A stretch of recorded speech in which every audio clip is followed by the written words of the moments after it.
What is good, guys? Welcome to another video.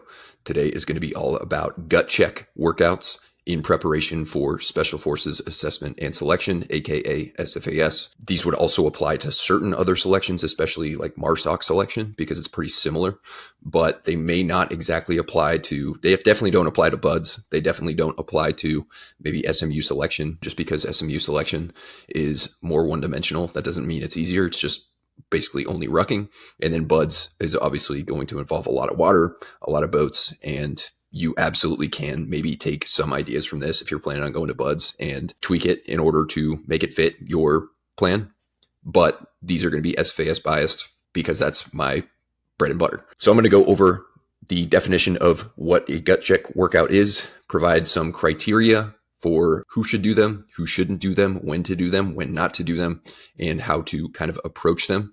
And then I will also get into 16 specific gut check workout examples, many of which I have done in the past, many of which some of my clients do. To be honest with you, I'll kind of get into this, but not many of my clients even get these because, as I'll talk about, they're not 100% necessary for selection success. In fact, they're not necessary at all for selection success. However, they can still be a beneficial thing to do once in a while. Before we hop into the meat and potatoes of the video, if you don't mind taking a moment to like, share, subscribe, leave a comment if you like what you hear, that will help me reach more people, and I would be greatly appreciative of that. So let's hop into the video with the definition of gut check workouts. So these workouts are way more biased towards developing your mental fortitude than actually improving your physical fitness. So in fact, if you do them too often, and if the wrong person does them, or if they're misused, they are way more likely to detract from your physical fitness. And it's not a very good trade-off. If you want non-physical fitness ways to build your mental fortitude, go ahead and check out the video in the description. I made an entire video with 22 ways to do that don't involve training. And that is generally what I would recommend for the most part, while following a very specific, incrementally progressing, selections-specific prep program that is much more tailored towards developing your physical fitness than your actual mental fortitude. There's definitely some overlap, but that should be the main goal with your prep. And because they should not be the main pieces of your SFAS prep program, they should be done very periodically. And for a lot of people, periodically might mean once a week or every other week. I would say at the very most, you should do these things once a month or once every 6 weeks would probably be even a little bit better. So before we get into the actual workouts, I'm going to go over a few criteria that will help you determine whether they are potentially right for you, whether they're not, and then kind of how to implement them. So first and foremost, you could do an entire selection prep without doing any of these gut check workouts and still show up very well prepared and go smash it. I have only programmed these for a few clients, and the fact that they made it or didn't make it had nothing to do with whether we did this gut check workout or not, but it can be a good way to kind of test yourself periodically and see what you're made of. But at the same time, you could show up to selection without having ever even watched this video or done a single one and be successful. I would only recommend doing these, one, if you're recovering really well. So if you are kind of feeling like you're a little bit behind recovery wise, or you're just trying to hang on, maybe you feel banged up or you feel just overly fatigued, throwing a gut check workout in is not a good idea. Additionally, I would only do them if you're pretty comfortable with the fact that you can meet easily the non-negotiable physical standards for SFAS, the Ruck standards, the run standards, the calisthenic standards, and other tested events at selection. If you're falling short of those and you're spending your weekend doing these gut check workouts, for example, then you are definitely not focusing on the right things. You should be focusing on, again, progressive, sound, reasonable training that actually gets you better physically, and then you can build your mental fortitude elsewhere. If you are going to do them, they are best done either before a full deload week or at least before a couple of rest days before you get back into training. If you're doing one on Saturday and you have one rest day on Sunday, and then you get back into an intense week of training, probably not the best idea. But if you have a nice little deload, maybe a couple days off the following week to allow you to recover and kind of get your wits back about you, allow the inflammation that's inevitably going to occur from this training session to subside, then you're going to be a lot better off. I also would recommend only doing gut check workouts until you're about a month out. So once you hit that month out mark, most of your training should just be specifically focused on peaking physically for SFAS and not just putting yourself through the ringer with these workouts. That's just a recommendation. Some people will probably not do that, but that is my recommendation, my approach.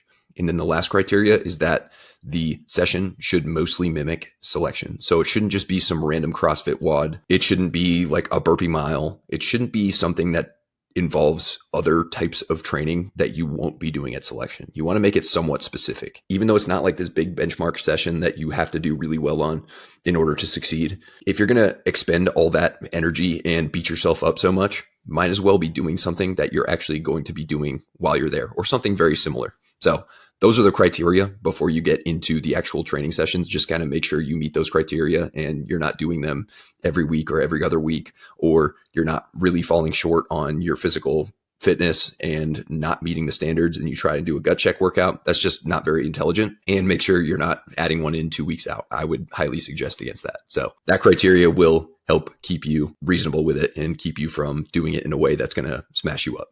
Another kind of underrated reason to do these gut check workouts occasionally is to make sure that you can actually withstand them, because almost every day of selection is going to be somewhat of a gut check. The first week, not so much. Second week, third week, that's when the gut checks start to happen. And it's kind of a constant thing. And if you're getting hurt, or if you just can't handle it, or if you're just sore for days and days and days afterwards, that's a decent indication that you're just not quite ready overall. You don't have the durability, you don't have the recovery, you don't have the stamina and the endurance to kind of withstand these pretty, what I would consider excessive sessions.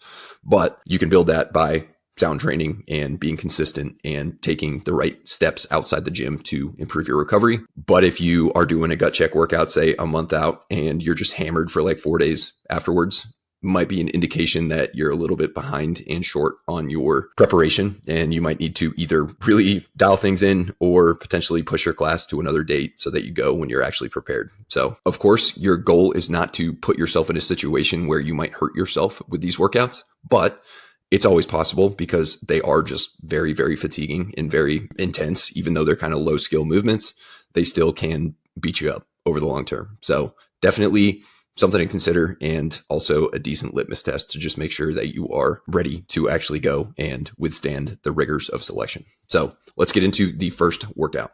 All right, so these first 3 are going to be the most complicated ones. Thereafter, they're going to be pretty simple, and they are going to be like specific to certain parts of selection. So these first 3 I would consider more specific to team week. Number 1 is a ruck, run, carry, brick. Basically what you're going to need is a 45 to 55 pound ruck. You could go up to 60, 65 if you want, but I don't really think it's all that necessary for this session because it's going to be pretty brutal. And then you're just going to need one single 45 to 50 pound kettlebell or something equivalent. You could do a full filled up water can, like a jerry can that you're going to be carrying at selection. You could do a dumbbell, really whatever, something that you can do a low carry with one arm.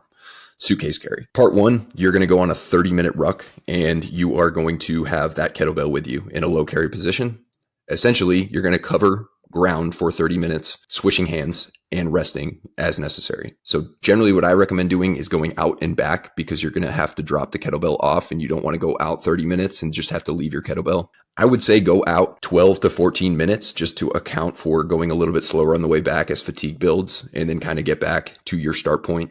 Hopefully your car's there, or your house, or whatever it is, you can drop your kettlebell off, because that's the only time you're going to need to use your kettlebell. So that's done 30 minutes. Right when you drop the kettlebell off, leave the ruck on, and you're going to hit 30 to 40 either walking lunges or reverse lunges. Neither of those are magic, like make or break. It's kind of up to you.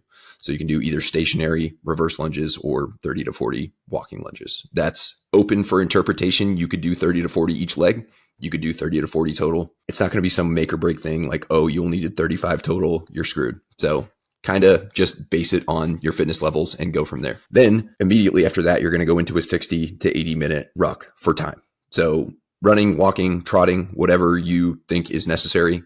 That is your next part 3, is 60 to 80 minutes of traveling with your ruck on. When you get back, I would again do an out and back so you can drop your ruck off, because you are not done. 5 minutes maximum to transition into running clothes, refuel, rehydrate, whatever it is. And then you're going to go into 30 to 40 body weight walking lunges. So you don't have your ruck on anymore. You're about to run. So you're just going to hit 30 to 40 body weight walking lunges or reverse lunges, up to you. And then you're going to take off for another 30 to 40 minute run for time. This one I like to use as kind of a benchmark session. Maybe you could hit this when you're like 3 months out. when you kind of start your selection specific preps to see what your time is, then maybe 2 months out, then maybe 1 month out. You can do that with other ones, but this one be a solid benchmark workout just to see how much you're improving over time. Just make sure you standardize it and you're doing the same thing each time so you can actually track your improvement. Totally optional, does not have to happen that way, but just something to consider. So that's number one. Option two is sort of similar, except you need a sled as well. Ruck, carry, pull. So this will be a more complex workout. It'll be an 8-part workout, but again, it's going to be part rucking, part running, and it's going to also involve some carries and some sleds. So pay attention. I'm going to write this on the screen as well, just so you don't have to kind of write things down as I go. Part one, with your ruck on. Again, 45 to 55 pound ruck is pretty solid. 50 ruck squats. Try and get at least a parallel, ideally, and then go directly into 25 walking lunges. You could either do 12 each leg, 12 or 13 each leg, or you could do 25 total. Just depends on what you're feeling that day. Like I said, you're going to need a sled for this one. And also you're going to need a way to loop it around your waist so you're not actually dragging it with your hands. That would be a complete nightmare and not very practical. So some sort of belt with a leash around a sled. What I like to use is my sled. I've got this little Titan sled that you can put, it's just got one post on it. You can put weight on it, and then it has a leash. And then what I do is I take my dip belt with the chain on it and I loop that through the end of the handle, and it's super easy to just put it around your waist and walk. So you're going to put that around your waist. Sled weight is going to be very, very different in different conditions, depending on what the surface is, depending on the time of day, depending on what type of sled you have.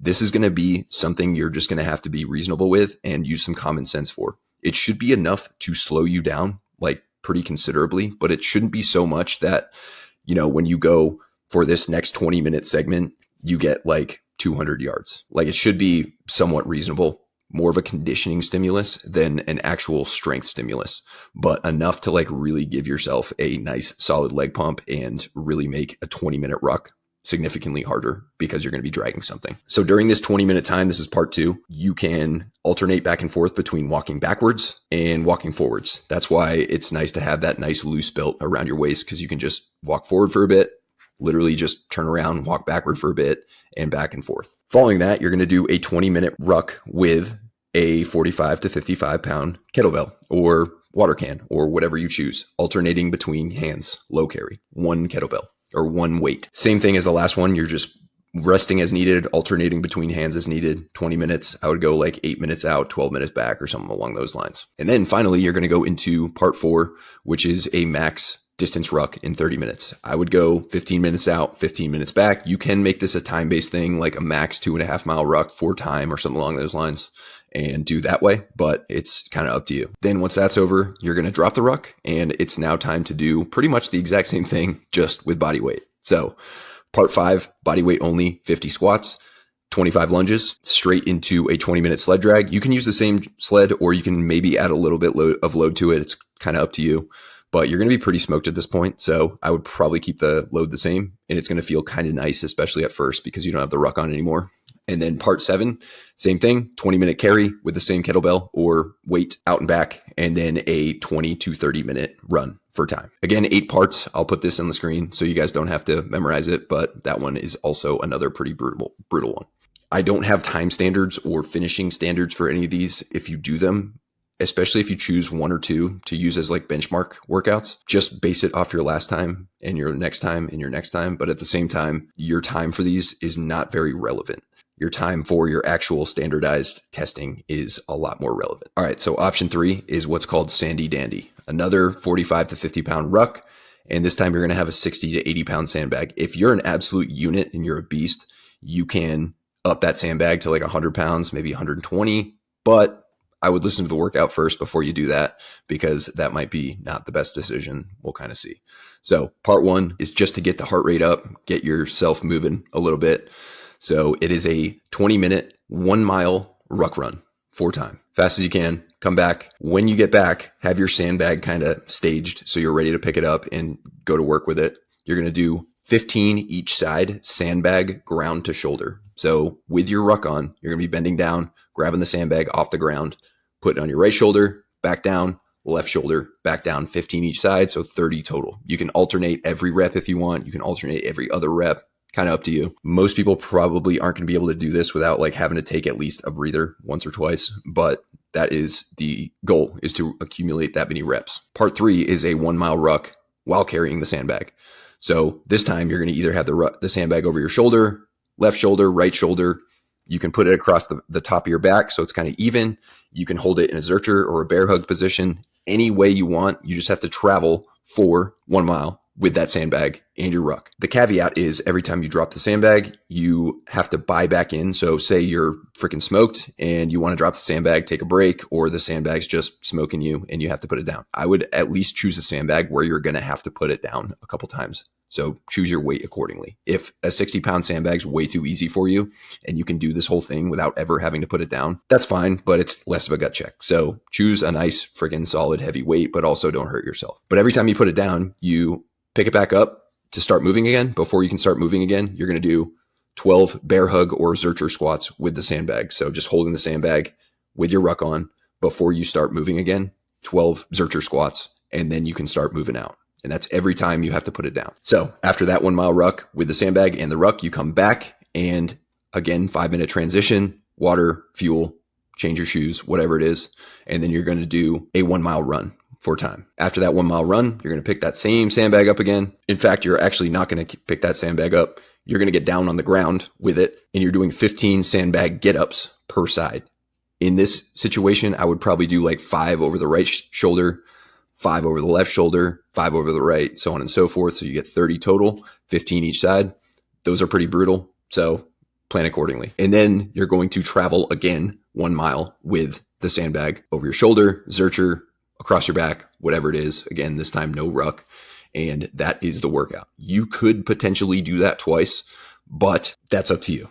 That workout could be brutal depending on the sandbag load and depending on the person's strength. So if you finish it once and you're not completely destroyed, maybe you didn't have to rest very many times, you could run it back if you want, if you got the time for it and you have the amount of common sense required to not go overboard. So that's number 2. Again, those first 3 are a lot more complicated. These next several will be much more streamlined. All right, these next 4 are going to be weekend festivities. You don't have to do them on weekends, but just for simplicity's sake, we're going to consider them one day. One is Saturday, one is Sunday. So these are back-to-back days. And the whole thing is kind of a gut check just because of the back-to-back days. The first 3, these next 3 are going to be more gait week specific. They're going to mimic having to run and ruck on fatigue legs because that's pretty much what gait week's going to be. You either do a run or a ruck every other day. And by the end of the week, you're probably going to be pretty tired because these are all timed and you're going to be going pretty hard. So first example is Saturday, TF Voodoo 5x5, which is a 5 mile ruck followed by 100 ruck squats, followed by transitioning. The clock continues running during this transitioning into running clothes. Then you do a 5 mile run. Then you do 100 body weight squats. That's Saturday. And then Sunday, the next day, you're going to choose your weakest event, whether you are a weaker runner or a weaker rucker. You will do a 6 to 8 mile time trial, either running or rucking. If you want, you could probably do back-to-back days with 5x5s. That would be a little bit rough, but it is another option. I would say probably hit a 6 to 8 mile run or ruck time trial and see where you're at with that time trial on very fatigued legs from the day prior. Option 2, for gait week mimicking, is a 10 to 12 mile ruck at like a 75%, 80% effort. So maybe not all out. And then the following day, you'll do a 5 to 6 mile run time trial. Pretty similar to the first one, except you are just doing a ruck one day and a run the next day. That'll look very familiar by the time you get to gait week because that's pretty much what it's going to look like. These distances, by the way, they don't have to be perfect. No one knows exactly what the gait week distances are. They're unknown time, unknown distances, but these are probably pretty similar. The following one is going to be back-to-back time trial days. So say, for example, Saturday, you do a 5 to 6 mile run time trial. And then the following day, Sunday, you'll do a 10 to 12 mile ruck time trial. You could also flip that around if you want, because every single class gait week is going to be a little different. Some classes, they start with the ruck, then they do the run, then the ruck, then the run. Other classes, it's kind of the other way around. Usually it does alternate days. So you can kind of choose what order you do that one. And then the last one is more of a mimicker for land navigation. So you're going to go out on back-to-back days, a 4 to 5 hour ruck one day, and then like a 3 to 4, maybe even another 4 to 5 hour ruck the next day. Ideally on more of a cross-country route, not necessarily nice and smooth sailing. And you're not really running with the these, you're just trying to move out. If you can, this would be a great way to actually do some land nav and practice your land nav skills. So if you have a decent warm and fuzzy on how to do that and a good place to do it, you could actually make this land nav practice. And it would be a little less of a gut check, but it would be definitely more of an applicable thing to building your land nav skill. And land nav is a very common part of selection that guys fail. So that would be the 4 weekend festivity options. All right, some rapid fire, simple but brutal ones. 1, low carry party. You do a 6 to 7 mile ruck with a 45 to 50 pound kettlebell in a low carry position. Just get that distance covered. That one's pretty brutal, but you are going to have to carry things for a really long period of time in a low carry position. This one's going to completely destroy your grip and your forearms and whatnot. So it's going to be super fatiguing. So just expect that. 6 to 7 miles doesn't seem like much. 45 to 50 pound kettlebell does not seem like much, but it definitely adds up over time, especially when you have a ruck on and you don't really have anyone to help you out. You're just switching hands back and forth, resting as necessary. Next one is drag/push to the death. This one is a 67 mile ruck, same ruck weight,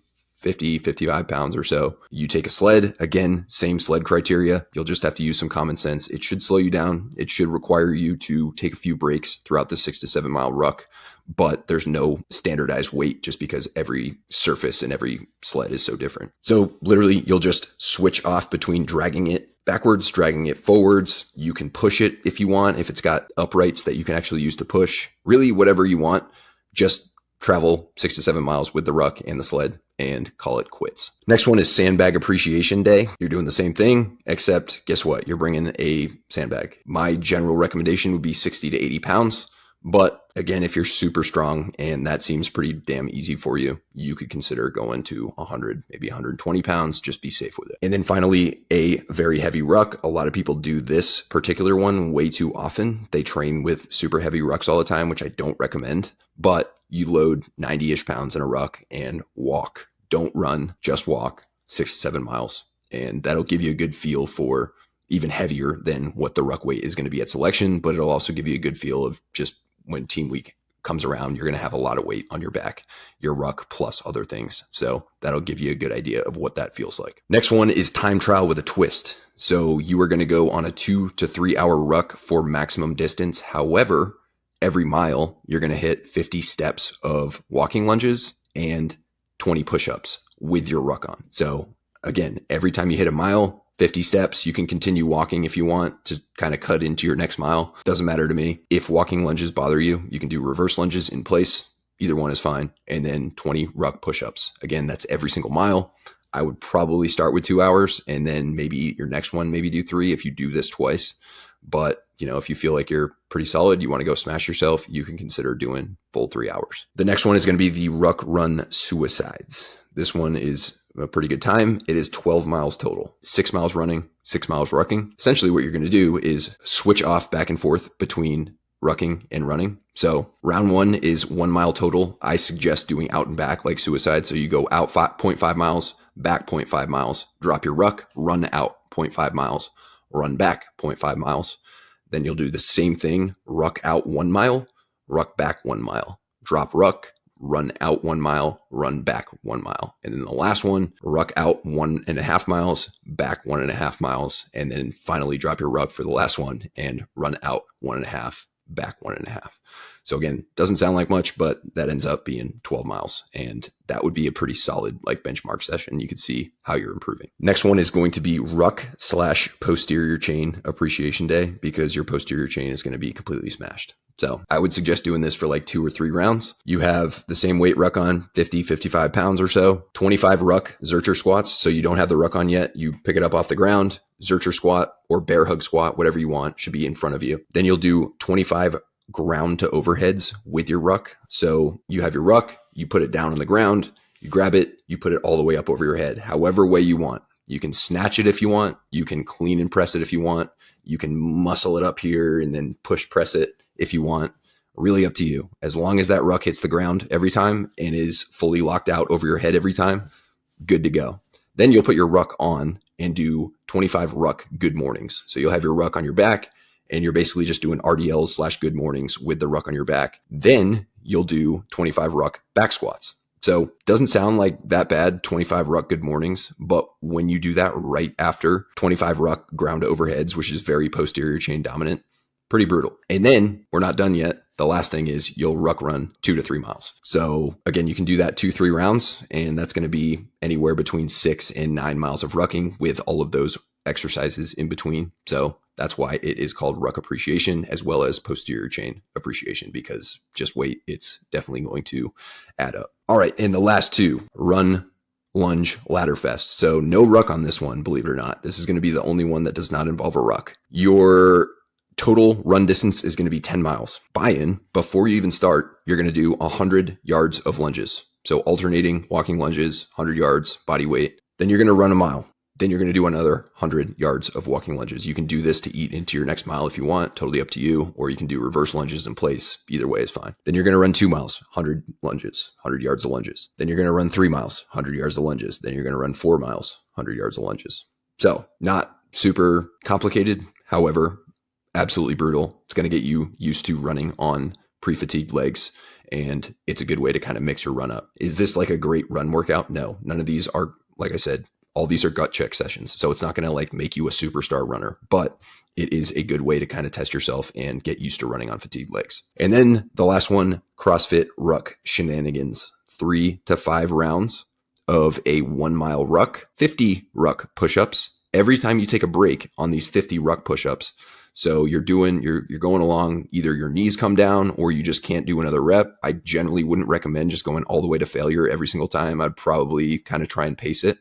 But every time you take a break, you are going to do 12 ruck squats. So say you're doing 15 push-ups, you get up, or you have to take a break, you get up, do 12 ruck squats before you can go into your next round of push-ups. So it might be like 15 ruck push-ups, 12 squats, 10 ruck push-ups, 12 squats, and so on and so forth until you hit a total of 50 ruck push-ups. And they should be very good form, well executed. Ruck push-ups are not very easy, but you're most likely going to have to do some ruck push-ups at some point in your selection/Q course career. So just getting a feel for that wouldn't be a bad thing. Then we're not done. So we still have that ruck. This time you take it off, you're doing a ruck ground to overheads. Every time you have to take a break. So every time basically you break the actual rhythm of going ground to overhead, you are going to do 12 bear hug/Zercher squats. So you're doing your ground to overheads. You have to take a break before you can start going again. You pick that ruck up and you're going to do 12 Zercher squats or bear hug squats with a ruck in front of you. And then you can continue going until you get to 30. And then finally, to finish it off, you're going to do another 1 mile ruck. So if you do 3 rounds of that, that would be 6 miles of rucking and all of those other things. 4 rounds, 8 miles of rucking. If you do all 5 rounds, it'd be 10 miles of rucking with all that other stuff thrown in. So those are the workouts. And there are lots of different ways you can vary those things. You can add things to it. You can tweak them as necessary. They're, again, not that important, but they are a good way to kind of test your mettle and see where you're at and make sure that you can withstand some gut checks. So hope you guys enjoyed that. Let me know which one you think is the most brutal in the comments, and let me know which one you think you're going to try and how it goes for you. So thanks for listening, guys. I'll be back soon with another video. Till then, Terminator out.